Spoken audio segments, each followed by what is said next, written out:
Una noche de lluvia lo cambió todo. Ella corría sin mirar atrás, él aún lloraba en silencio. Y en medio del barro y el dolor, el destino los cruzó. La lluvia golpeaba el techo de zinc del viejo taller, como si el cielo llorara con él. El aire olía a aceite quemado, metal frío y recuerdos rotos. Mauricio, con las manos sucias de grasa y los ojos cansados, repasaba la foto de su esposa fallecida. La tenía clavada en el tablero, junto a herramientas oxidadas y esperanzas apagadas. Esa noche no había clientes, solo el eco del viento y el zumbido intermitente de una lámpara. Se quitó el gorro y miró al cielo abierto por una rendija del techo. «Ya van 2 años, amor, y todavía no sé cómo seguir», murmuró. El taller, ubicado en una zona periférica, parecía más un refugio que un negocio. La calle estaba desierta, cubierta de charcos que reflejaban los relámpagos. En el rincón, una vieja radio sonaba con interferencias, como si también estuviera llorando. Y entonces, un golpe seco en la puerta metálica lo sacó del letargo. No era un cliente, era algo más, algo que no había planeado. Cuando abrió la puerta, la vio, empapada, temblando, con un vestido blanco arruinado por el barro. Sus tacones rotos y las manos delataban una huida desesperada. La calle parecía tragársela, bajo una lluvia que no perdonaba. «¿Puedo entrar?», dijo ella con la voz quebrada y los ojos suplicantes. Mauricio no preguntó nada, solo hizo un gesto con la cabeza. La ayudó a entrar, le ofreció una manta y se quedó en silencio. El motor viejo que había estado arreglando quedó olvidado en un rincón. Ella se sentó sobre una caja de herramientas y el vestido comenzó a secarse al calor de una estufa improvisada. «No sé a dónde ir», susurró, mientras se secaba las lágrimas con los nudillos. «No necesitas explicarlo todo ahora», respondió él con calma.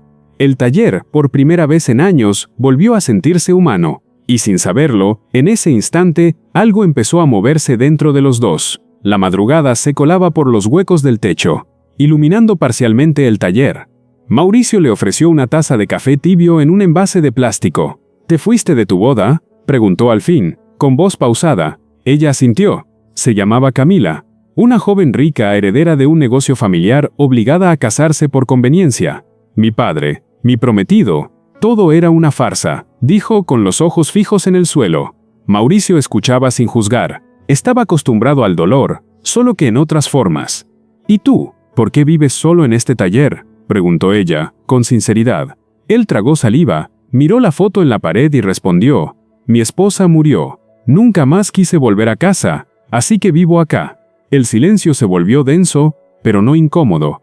Era como si el dolor de ambos se entendiera sin más palabras. El sol salió tímido entre nubes grises, iluminando los charcos del exterior. Camila se despertó en un colchón improvisado, entre llaves inglesas y latas vacías. Mauricio le preparó pan con huevo y un té caliente. «No es mucho, pero alimenta», dijo, con una leve sonrisa.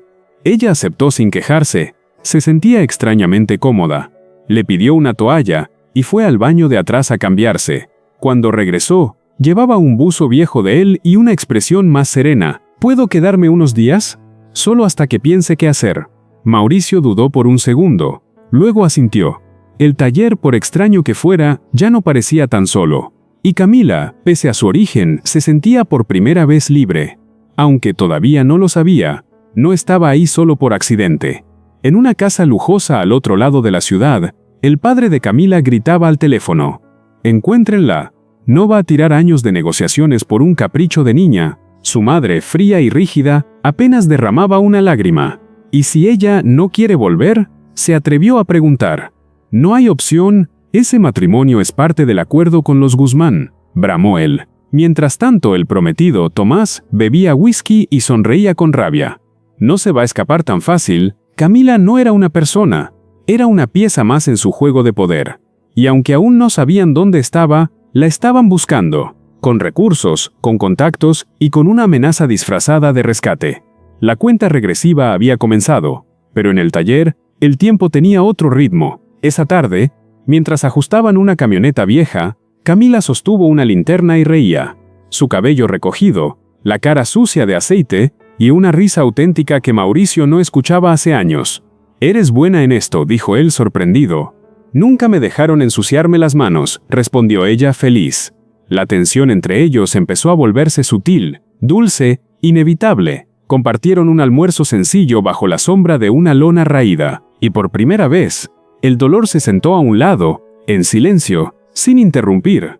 Ella lo miraba de reojo, él evitaba sostener la mirada, pero ambos sabían que algo estaba creciendo.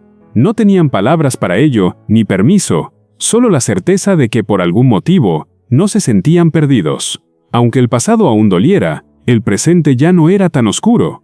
Era media tarde cuando una camioneta negra se estacionó frente al taller. 2 hombres trajeados bajaron sin saludar, revisando todo con la mirada. Mauricio salió a recibirlos con el ceño fruncido y un trapo en la mano. ¿Busca a alguien?, preguntó sin rodeos. Sí, a una joven, Camila, vestido blanco, cabello castaño. ¿La ha visto? Antes de que pudiera responder, ella apareció detrás de una columna. No quiero volver, no pueden obligarme, gritó con valentía. Los hombres se miraron. Uno de ellos sacó un sobre. Esta es una orden de su padre. Si no regresa, él tomará acciones legales. Mauricio se interpuso entre ellos. Aquí no entra nadie por la fuerza. Si ella quiere quedarse, se queda. Y en ese instante, sin saberlo, se convirtió en algo más que su protector. La noche cayó con viento seco y estrellas tímidas. Camila lloraba sentada en el suelo, junto al coche que estaban reparando juntos. Tienen poder, dinero, pueden hacerme desaparecer, susurró con la voz quebrada. Mauricio se sentó a su lado, sin decir nada por un momento. Yo no tengo mucho, pero aquí nadie te toca sin tu permiso. Ella lo miró, con los ojos llenos de miedo y gratitud. ¿Por qué haces esto por mí?, preguntó. Porque alguien una vez me salvó, y no pude devolvérselo. Se miraron largo rato. El silencio decía más que cualquier promesa. No se besaron. No era el momento, pero en la atmósfera quieta del taller, ya se había sellado algo. Una decisión invisible pero irreversible. Días después, Mauricio sacó una vieja caja del altillo del taller. Fotos, dibujos, cartas de su esposa y un anillo oxidado. Camila lo encontró mirando el contenido con una mezcla de dolor y ternura. ¿La amabas mucho, verdad?, preguntó ella, con respeto. Era todo para mí, respondió él. Nunca imaginé amar a alguien más. Ella no dijo nada, solo le tomó la mano, suave, sin apuro. Él no la soltó. Era el primer gesto de amor desde su pérdida. En esa mezcla de recuerdos, algo se cerraba, y algo nacía. El pasado no se iba, pero ya no pesaba igual. Camila lo comprendía sin exigirle nada. Y Mauricio se permitía sentir sin culpa. El amor, al fin, empezaba a encontrar su forma. Esa mañana, Camila se paró frente al espejo del baño del taller. Vestía jeans viejos, una camisa de Mauricio, y el cabello recogido. ¿Quién soy ahora?, se preguntó, con una sonrisa suave. Salió del baño y lo encontró preparando el desayuno. «Me quedaré», le dijo sin rodeos. Mauricio la miró, sorprendido y feliz. «¿Y tu familia? ¿Y tu apellido?», preguntó. «Si un nombre pesa más que mi libertad, entonces no vale nada». Se sentaron a desayunar, entre risas torpes y miradas largas. La vida, por fin, se sentía vivible. Y aunque sabían que el mundo allá afuera no iba a perdonar tan fácil, decidieron seguir, paso a paso, construyendo algo real. Esa noche, Tomás, el exnovio, llegó sin avisar. Irrumpió en el taller con 2 hombres, gritando el nombre de Camila. «¿Te fuiste con un mecánico? ¿A este agujero de grasa y pobreza?». Ella salió, firme, sin temblar. «Me fui con alguien que me mira a los ojos, no con quien me compra como un objeto». Tomás intentó acercarse, pero Mauricio lo interceptó. «¿Te vas? ¿O te vas?», le dijo con voz serena, pero firme como hierro. Los hombres lo empujaron, pero Mauricio no retrocedió. Camila tomó su celular y marcó a la policía. Tomás, humillado, se fue con una amenaza entre dientes. «No has visto lo último de mí». Pero esa noche, ella y Mauricio vieron lo primero de ellos. Tiempo después, el sol brillaba sobre el nuevo taller, más limpio.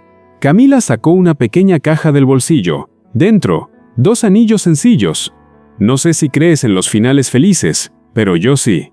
Mauricio sonrió, sin decir nada. No hicieron boda, ni fiesta, ni promesas públicas. Solo vivieron. Y eso era más que suficiente.